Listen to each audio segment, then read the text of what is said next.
জাতীয় ঐক্য কোন জায়গায় হবে? জাতীয় ঐক্য হবে আমার গণতান্ত্রিক অধিকারকে রক্ষা করার ক্ষেত্রে।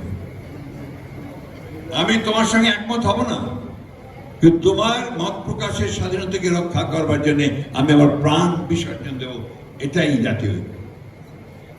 And that is democracy. গণতন্ত্র সেটাই, পরমত সহিষ্ণুতা।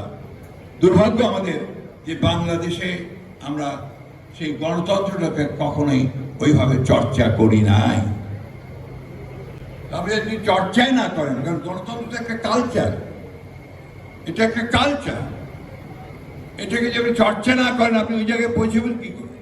ওই জন্য যে ভাষায় কথা বলছে না, যে আপনার হুমকি দিচ্ছে আমাদের সাংবাদিক ভাইদেরকে যে এটা না করলে এটা হবে, এটা করলে এটা হবে, তাদের কথা না শুনলে তারা এই কাজ করবে, বা আমরা আমাদের তরফ থেকে কেউ কেউ বলছে, এই জিনিসগুলো আপনার কিছুতেই হয় না যদি সত্যিকার অর্থে আমরা গণতন্ত্রের চর্চাটা করি।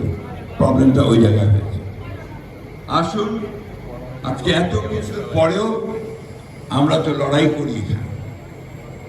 সেই তৃতীয় মিনিটের আগে থেকে আমরা এখানে লড়াই করেছি, 12 ভূঁইয়ারা লড়াই করেছি, 71 সালের স্বাধীনতা যুদ্ধ করেছি, আমরা 52 যুদ্ধ করেছি, 54 যুদ্ধ করেছি, তার আগে আমরা 91তেও আন্দোলন করেই আমরা স্বৈরাচার থেকে মুক্ত হয়েছি, এবং সর্বশেষ এই 24শে জুলাই আগস্ট যেটা আপনারা বলছেন, এবং আরো 15 বছর যুক্ত করে আমরা কিন্তু সীয়ন্ত সংগ্রাম লড়াই করে গেছি।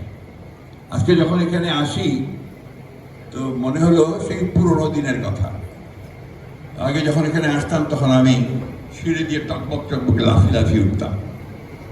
এখন যখন এখানে আসি আমাকে ধরে দেখে শুনে উঠতে হয়। অর্থাৎ আমি এই প্রক্রিয়াতে 15 বছরে কিন্তু আমি বুড়ো হয়ে গেছি। We are the decaying line, এবং আমাদেরকে নির্ভর করতে হবে কিন্তু ওই তরুণদের ওপরেই। তাদেরকেই আমাদেরকে এডুকেট করতে হবে, তাদেরকে মোটিভেট করতে হবে, যেন সত্যিকার অর্থেই একটা গণতান্ত্রিক বাংলাদেশ তৈরি করার ব্যাপারে তারা এগিয়ে আসে এবং সেখানে তারা সফল হয়।